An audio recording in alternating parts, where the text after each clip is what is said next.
So இன்றைக்கி big pass வீட்டில் என்னெல்லாம் நடந்துச்சு அப்படிங்கிறது தான் இந்த வீடியோவில் பார்க்க போகிறோம். பிக் பாஸ் வீட்டில் அதாவது சண்டே எபிசோடில் என்னெல்லாம் விஜய் சேதுபதி சார் பண்ணார் அப்படிங்கிறது தான் பார்க்க போகிறோம். ஆஃப் கேமராவில் ஒரு விஷயம் நடந்திருக்கு. கமர்தனுக்கும் ஆதிரைக்கும் ஏதோ டிஸ்கஷன் நடந்திருக்கு. அது கட் பண்ணிட்டாங்க.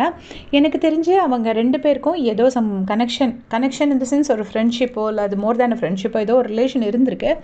அதுதான் அன்றைக்கி அவர் கமர்தன் அவரோட ஸ்டோரி சொல்லும்போது சொல்லியிருக்காரு. ஸோ அதை பற்றி ஏதோ பேசினதுக்கு அவர் விஜய் சேதுபதி சார் ரொம்ப கோவமாக சொல்லியிருக்கார் போல இருக்கு. அவுட் சைடு ஹேப்பனிங்ஸ் எல்லாம் இங்கே வீட்டுக்குள்ளே கொண்டு வராதீங்க, நீங்கள் வீட்டுக்குள்ளே மட்டும் விளையாடுங்க, விளையாடுங்க, கேமாக பாருங்கிற மாதிரி அட்வைஸ் பண்ணியிருக்காரு. ரொம்ப கோவமாக அட்வைஸ் பண்ணியிருக்காரு. ஸோ இந்த விஷயம் நடந்திருக்கு. அதுக்கப்புறம் மக்களோட இப்போ ரீசன்ட் ஃபேவரட்டான கானா வினோத் அண்ட் திவாகர் இவங்க 2 பேரோட காம்பினேஷன் எல்லாத்துக்குமே பிடிச்சிருக்கு.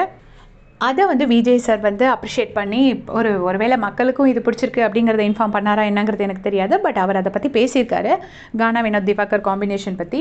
ஸோ அது ஒரு விஷயம் நடந்திருக்கு. அப்புறமா சபரி, விக்கல்ஸ், விக்ரம் அண்ட் பிரவீன் இவங்க 3 பேரும் சேர்ந்து ஒரு சின்ன ஸ்கிட் மாதிரி பண்ணியிருக்காங்க போல இருக்கு.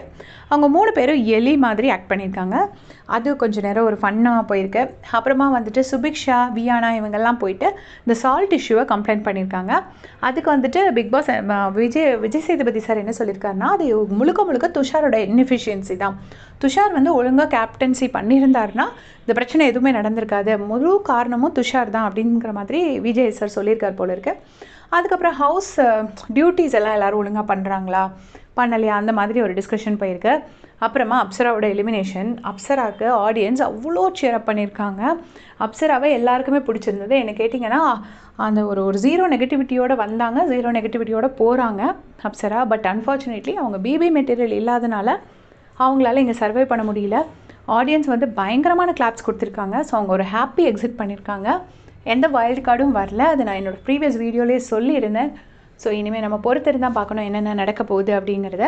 அது போக இன்னொரு விஷயம் டிஸ்கஸ் பண்ணணும்னு நினச்சேன்.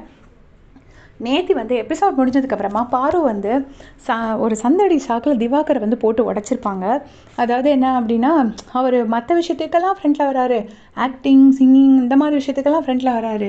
பட் ஏதாச்சும் ஒருத்தரை பற்றி எதாவது சொல்லணுன்னா அப்படியே நைஸாக நோண்டிக்கிறாரு. நான் உன்கிட்ட நோட்டீஸ் பண்ணேன், என்ன நீ சொல்லணும்னு நினச்சா நீ நிறைய விஷயம் சொல்லலாம், ஆனால் நீ ரொம்ப சேஃப் கேம் விளையாடுற அப்படின்னு சொல்லிட்டு திவாகரை போட்டு கொடுத்துருப்பாரு. மொத்தத்தில் பிக் பாஸ் வீட்டில் நம்ம ஃப்ரெண்ட்ஷிப்னு எதுவும் வைக்க முடியாது. இருந்தாலும் ஒரு ஃப்ரெண்ட்ஸாக சில விஷயங்கள் டிஸ்கஸ் பண்ணுறது பப்ளிக்கில் போட்டு உடைச்சு உன் மனசில் இதெல்லாம் இருக்குது, நீ நிலைமை வேஷம் போடுற அப்படின்னு சொல்கிறது ரொம்ப டர்ட்டி கேம் அப்படின்னு நான் ஃபீல் பண்ணுறேன். உங்களுடைய கமெண்ட் சொல்லுங்கள்.